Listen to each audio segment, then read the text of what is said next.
Sir, सबसे पहले तो लालू परिवार के बारे में ही बात कर लेते हैं, क्योंकि पारिवारिक विरोध के बावजूद लालू यादव ने इतनी जल्दी तेजस्वी को आरजेडी की कमान क्यों सौंप दी?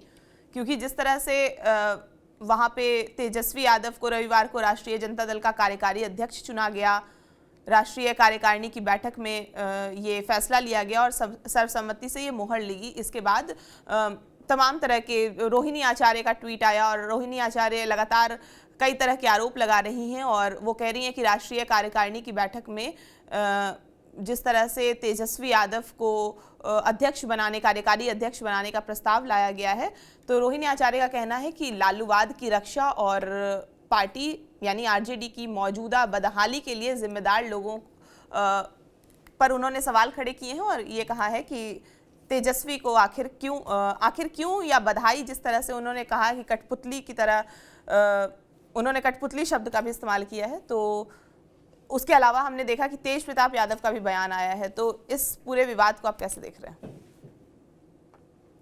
देखिए, रोहिणी तो अब है नहीं उस पार्टी में, अपने को किनारे कर ली है। प्रताप यादव भी अलग हो गए हैं, तो स्वाभाविक है कि 25 से 28 के बीच में लालू प्रसाद जी को राष्ट्रीय अध्यक्ष के रूप में चुना गया है। इनके कार्यकारिणी की बैठक थी और कार्यकारिणी में कहा गया था कि करीब करीब 200 से अधिक इनके बड़े नेता भाग लेंगे, 85 इनके जो कार्यकारिणी के लोग हैं वो भाग लेंगे और उसमें प्रस्ताव पारित होगा।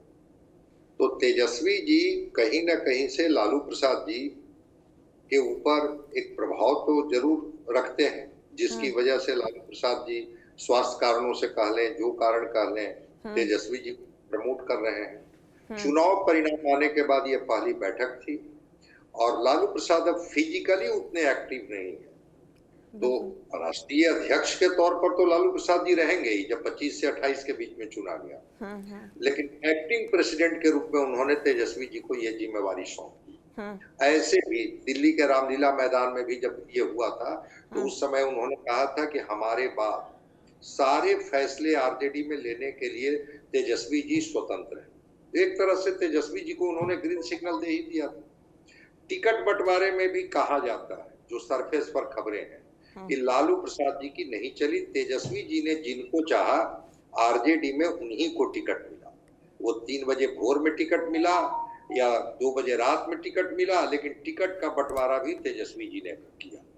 लालू प्रसाद जी से सहमति ली गई, नहीं ली गई, ये तो लालू प्रसाद जी बेहतर बताएंगे। तो एक तरह से एक्शन में तो तेजस्वी जी ही थी, कमान तो वो संभाल ही लिए थे।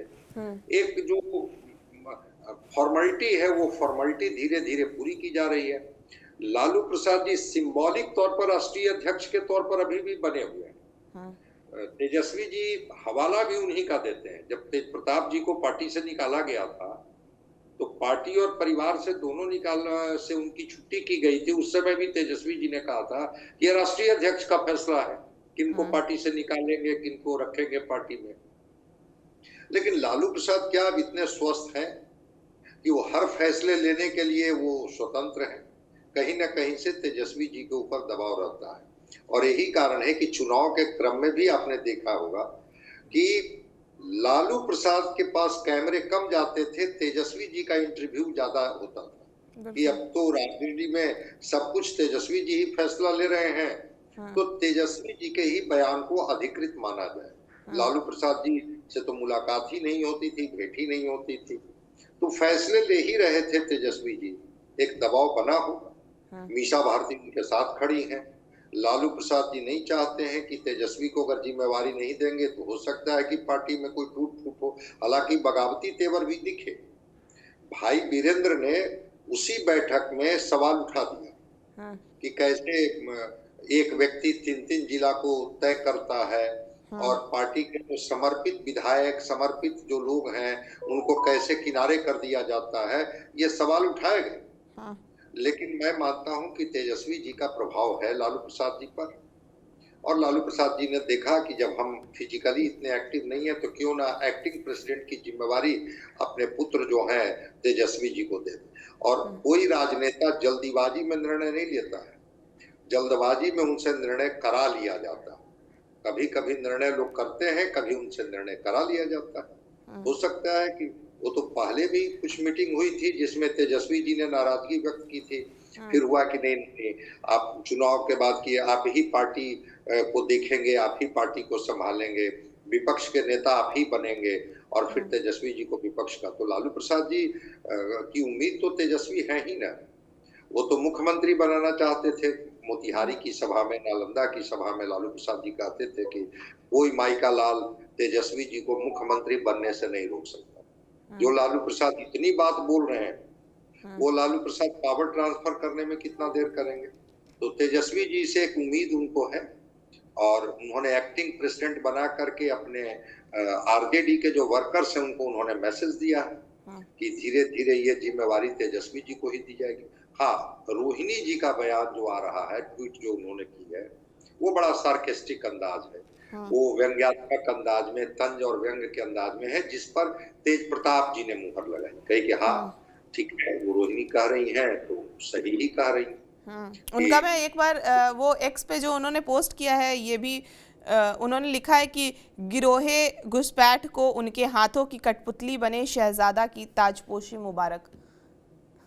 हाँ, तो वो तो कह ही रही है ना कि वो एक गिरोह से घिरे हुए, जिसको कि जो है तेज प्रताप कुछ और बोलते हैं। तेज प्रताप जो है जयचंद का नाम दे रहे हैं, जयचंद कहते हैं। ये गिरोह कह रही हैं, लेकिन जो कहना चाह रही है रोहिणी वो तो स्पष्ट है कि ये गिरोहों ने दबाव बनाया होगा, और लालू प्रसाद जी इस दबाव में आ गए होंगे, मानने के लिए तैयार होंगे। तो इसीलिए उन्होंने ट्रांसफर कर दिया कि ठीक है, एक्टिंग नेशनल प्रेसिडेंट के तौर पर अब तेजस्वी होंगे। क्षेत्रीय पार्टी जो होती है उसमें नेशनल शब्द जोड़ लिया जाता है। नेशनल कोई राष्ट्रीय पार्टी थोड़े है कि उसके राष्ट्रीय अध्यक्ष और क्षेत्रीय अध्यक्ष कोई अलग अलग होता है, नाम रख दिया। तो ठीक है, लालू प्रसाद जी के बारे में रोहिणी जी का जो ट्वीट है कि हो सकता है कि लालू प्रसाद जी ऐसा ना भी चाहते होंगे, लेकिन जिस गिरोह से तेजस्वी जी घिरे हुए होंगे वो गिरोह ने एक दबाव बनाया होगा, और लालू प्रसाद जी फैसला ले लिए होंगे। तेज प्रताप जी इसको सही ठहराते हैं, एक तरह से इसको कहते हैं ना कि इंडोर्स कर देना, वो इंडोर्स कर देना।